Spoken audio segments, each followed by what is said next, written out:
Its pristine waters are amongst the world's most beautiful. But could the island paradise of Turks and Caicos hold the answers to a long-standing Nazi mystery? Magnetometer, ROV, you name it, it's in our bevy of electronic tricks. Can a team of divers follow clues left by famous treasure seeker Roger Miklos to hunt and find a Nazi U-boat? It's sitting in British waters in the Caribbean. But you want to say exactly where? No, I'm trying to keep that protected as much as I can. A submarine he believes is full of gold and other priceless treasures. There was 18 high-ranking Nazi officials on board. All them paintings, there's 50 tons of gold on that thing. And what can their search reveal about the notorious Nazi regime and the end of World War II? Code is cracked. We now have a location.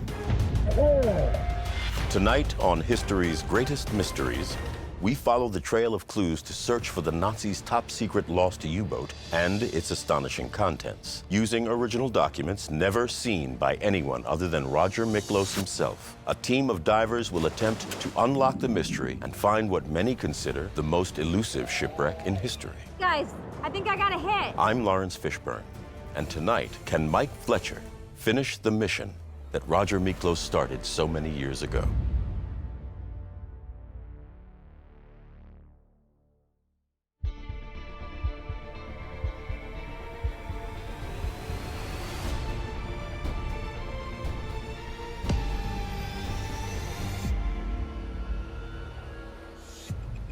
Off the coast of Florida, and just 384 miles from Cuba, lay the islands of Turks and Caicos.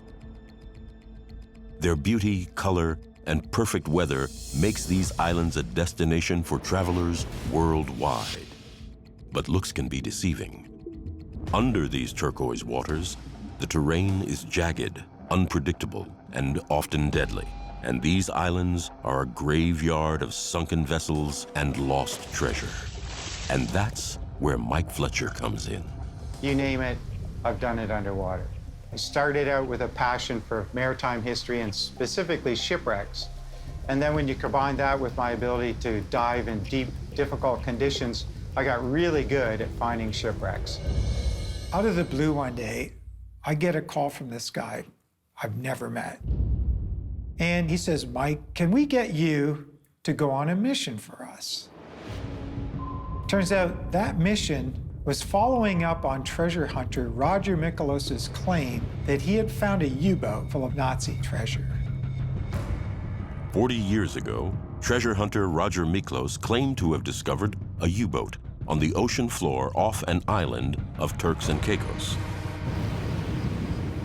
During World War II, Nazi U-boats terrorized the Atlantic, sinking over 2,500 ships. Official Navy pictures of the smashing of a U-boat, supplies on the surface by carrier-based planes. By the end of the war, the Allies had sunk over 600 of these German subs. A direct hit from a depth charge, and another Nazi menace destroyed. But the U-boat Roger Miklos claims to have found was not just any German sub.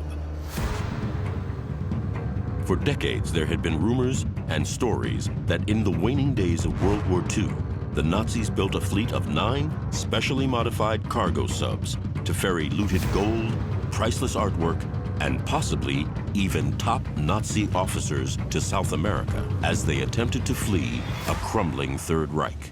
We do know that there's billions of dollars in looted personal possessions, gold, all sorts of valuable material that went missing during the war. It certainly made sense that some of this could have been loaded on U-boats to smuggle them out of Europe and into a safe haven. Over the years, many U-boats have been discovered, but no one has yet found the specialized German subs. Until in 1981, Roger said he had discovered one of these subs. They welded all the torpedo hatches up, removed all torpedoes for cargo, for all of the treasure. If he was right, it would be among the greatest underwater finds in history. But Roger never told anyone where the U-boat was located. Then in 2018, he died suddenly of a heart attack, leaving behind only cryptic documents and incomplete clues as to where he found the U-boat.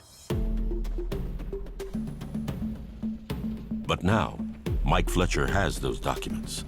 Miklos' family has hired Mike to continue Roger's mission, and they have turned all of his records over to Mike. It is the first time ever that anyone other than Roger Miklos has had access to these maps and records.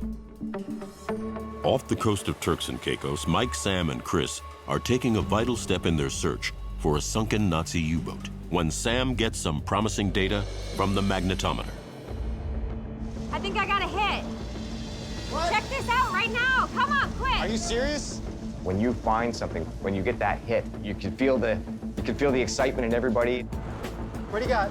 All right, check this out. So this is where it starts to drop on the cliff a little bit, so we get a Oh, bit yeah, of noise. there it is, there and it then is. there's the classic S. Oh my God. Okay, look where we are, too. This is pretty close to the And- location. I think that could be it. Getting a hit on the magnetometer, this means we've got an indication of metal. And it's exactly in the area where Roger tells us to look for the French frigate. But a hit doesn't mean it's a submarine yet. Determining that will require eyes on the sea floor. The magnetometer is not like a sonar or a camera. It doesn't draw you a picture. It's just going to give you an indication that there is something different than normal, and it happens to be metallic. We don't know what's there. It could be an old car, a sunken ship that we're not looking for, and we got to find out what that iron is that's down there. The next step is to put divers in the water. If there's something big there, I'm ready to jump in and just swim down and see what it is. Can you tuck that in too, Chris? Yeah. I couldn't hold back Mike and Chris for a moment longer. Once we got that hit on the magnetometer, they needed to go in the water. The magnetometer has given Chris and Mike the area to explore, but it's by no means precise. They have no idea what kind of terrain awaits them. Just because there is something metal down there doesn't mean it will be easy to find. With the handheld metal detector, if there is something even as small as a paperclip, I'm going to know it's there even though I can't see it. Then, something catches Mike's eye. Okay, we're checking something out here. Amazing. What do you got?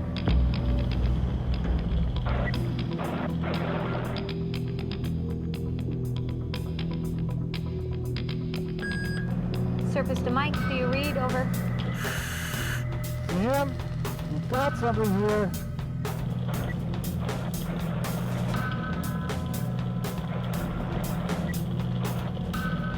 Something.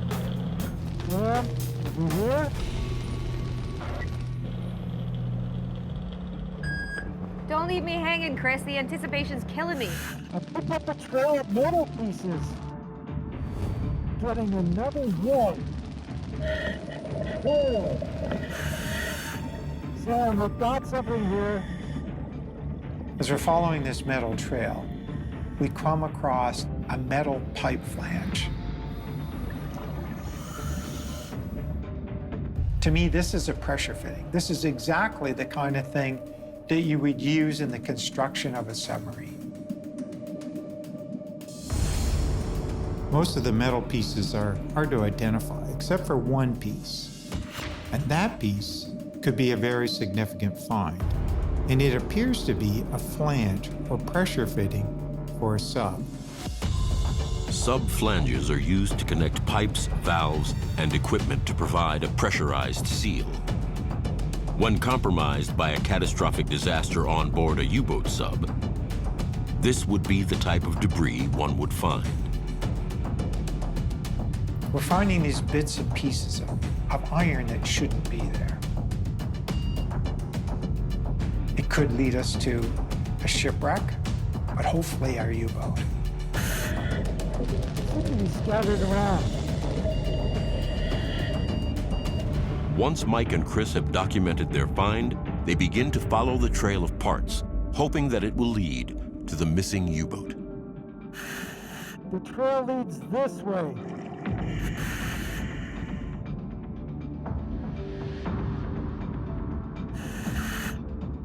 The trail's leading over the cliff. You can't even see the bottom. So we followed the trail of bits and shards of metal until it disappeared into the abyss. Leads you to wonder, was there a U-boat here that just slid off the edge and dumped into the abyss? When you look at the seabed, you can see a groove, almost a trough, that takes you all the way to the edge of the wall and then drops off into about 3,000 feet of water. Everything else is covered in coral. Everything else looks like you would expect. But this trough is kind of almost boat-shaped. You can imagine this U-boat sitting there on the edge, and over time, it's very likely that a storm could have pushed that off the edge down to 3,000 feet of water. We don't know. Roger talks about the sub being inside of a cave, or partially inside of a cave. But could that be Roger trying to throw us off the scent again? We need to find out. For 40 years, the location of Roger Miklos' U-boat has remained a mystery. Now, Mike Fletcher is one step closer to solving that puzzle. And maybe someday soon, Roger's lifelong dream of raising his U-boat will finally be realized, and the world will discover what's really inside. I'm Laurence Fishburne. Tune in next time for another installment of history's greatest mysteries.